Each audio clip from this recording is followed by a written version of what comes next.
Shalom, salam sejahtera untuk kita semua. Selamat pagi, Bapak Ibu segenap warga Jemaat Depok.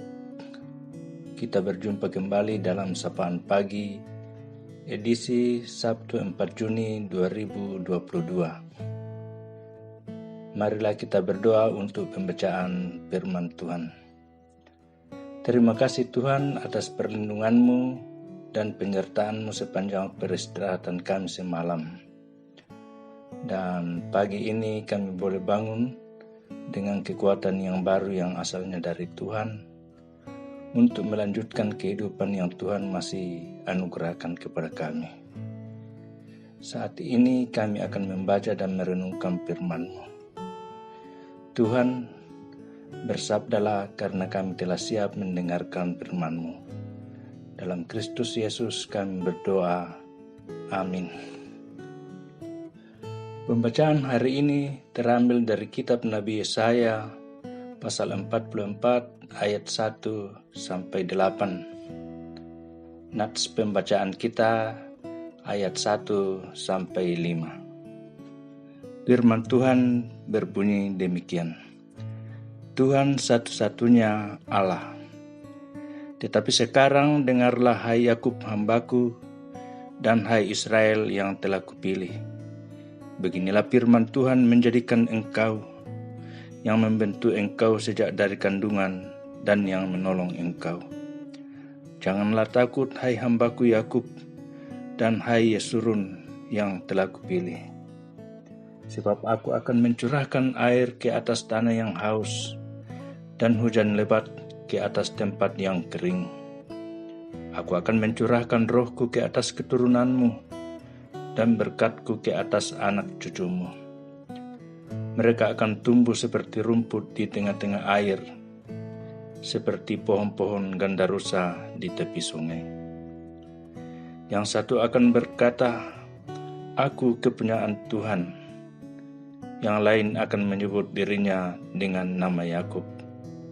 Dan yang ketiga akan menuliskan pada tangannya kepunyaan Tuhan dan akan menggelari dirinya dengan nama Israel. Tema rehat hari ini, Allah tetap mengenal kita. Tontong ki nape maranga puang. Kalau kita kurang yakin bahwa seseorang mengenal kita, maka kita akan ragu-ragu berkomunikasi dengan orang itu. Bahkan kita bisa berusaha menjauhinya. Ketika umat Tuhan sudah lama berada di pembuangan, keadaan mereka semakin terpuruk. Mereka tidak hanya kehilangan harapan untuk kembali, tetapi juga merasa dilupakan, ditinggalkan, bahkan merasa tidak dikenal lagi oleh Tuhan. Sebagai akibat dari beban perasaan mereka, akhirnya mereka semakin menjauh dari kehendak Tuhan.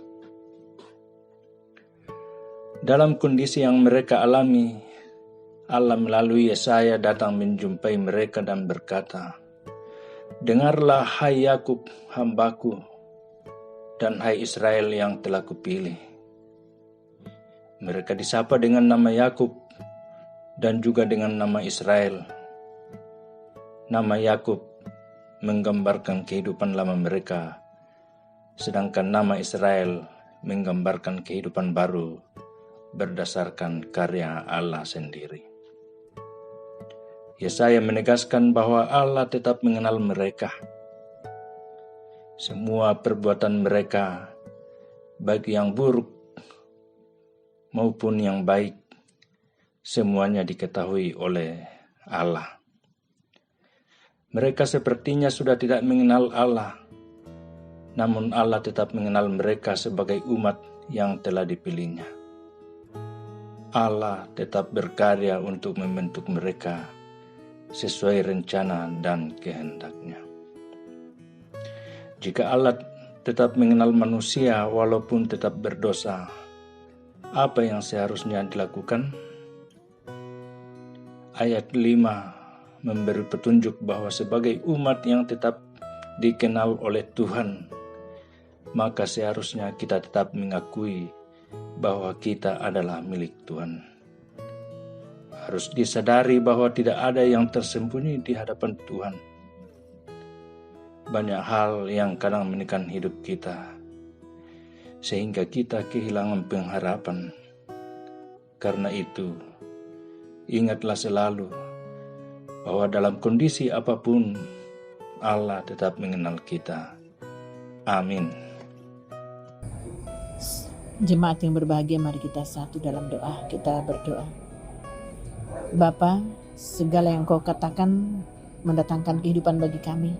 Itu yang dialami oleh para murid-Mu ketika mereka menangkap ikan dan tidak menemukan seekor pun, tetapi Engkau mengatakannya dan mereka mengikutinya dan mereka mendapat hasil yang luar biasa. Tuhan, kiranya kami menghidupi firman-Mu ini dalam perjalanan kehidupan kami oleh Roh-Mu yang kudus. Terima kasih untuk hamba-Mu, Deacon Yakob Kadang yang Kau pakai dalam pemberitaan firman-Mu. Kiranya oleh kasih setia-Mu senantiasa mengalami berkat dan pemeliharaan Tuhan secara pribadi, dalam keluarga, dalam pekerjaan, dan dalam pelayanannya. Kami bersyukur untuk mereka yang berulang tahun hari ini. Bapak Format Sitoe, Ibu Enike Kendek Alo, Ibu Yani Rante Takdung, dan Isianet Aurel PF, serta Ibu Marsida. Terima kasih untuk pertambahan usia mereka, bertambah sukacita, bertambah hikmat, dan segala kebajikan kemurahan Tuhan menyertai perjalanan hidup mereka. Untuk setiap rumah tangga yang hari ini merupakan ulang tahun pernikahan, berkati keluarga mereka agar senantiasa ada di hadapan-Mu. Bapa di sorga, untuk perjuangan-perjuangan hidup anggota jemaat dimanapun mereka berada, Tuhan memberkati. Engkau lebih mengetahui Tuhan perjuangan kehidupan anak-anak-Mu, baik dalam pendidikan, dalam pekerjaan, dan dalam berbagai kondisi hidup. Tuhan, kami berdoa buat Bapak Widya yang dalam proses pemulihan, Mama Retsa dalam masa kemoterapi, Nenek Tirsa dalam perawatan di rumah sakit, Mama Lukas dan Lukas yang sedang sakit. Tuhan menolong, Tuhan memberkati, kuatkan iman percaya mereka, bahkan semua anak-anak Tuhan yang dalam kondisi tubuh lemah, kuatkan mereka Tuhan. Bahkan berbagai hal yang bisa membuat kami berada dalam keletihan, kelemahan, Tuhan peliharakan kami. Kami juga Tuhan berduka cita bersama dengan keluarga Ibu Rika Sedimun Lebang, di mana Engkau memanggil kembali adik terkasih dari Oma. Tuhan, hiburkan Oma dan semua keluarga besar dalam menghadapi duka cita rasa kehilangan ini. Kuatkan kami oleh firman-Mu di dalam Roh Kudus, bahwa hidup dan mati kami sebagai orang percaya kepadamu di dalam Dikau, bahkan Engkau memberikan kehidupan kekal bagi kami. Tuhan memberkati sehingga segala proses pemakaman hanya di dalam tangan kasih dan kuasa Allah. Bapa di sorga, untuk segala aktivitas kami hari ini dalam berjemaat, dalam kehidupan karya, berpendidikan anak-anak kami, perkuliahan mereka, dan di dalam berbagai kehidupan kami, Tuhan peliharakan kami. Ini doa kami Tuhan, karena Kristus Yesus kami bersyukur dan menyerahkan hari ini. Amin. Saudara-saudara yang sama dikasihi Tuhan, jalani hari ini dengan pertolongannya, bahwa damai sejahtera Allah yang melampaui segala akal akan memelihara hati dan pikiranmu dalam Kristus Yesus dengan tuntunan dan pemeliharaan Roh Allah yang kudus. Amin. Demikian sapaan pagi bersama Majelis Gereja Toraja Jemaat Depok. Selamat berkarya, selamat berakhir pekan. Tuhan Yesus memberkati.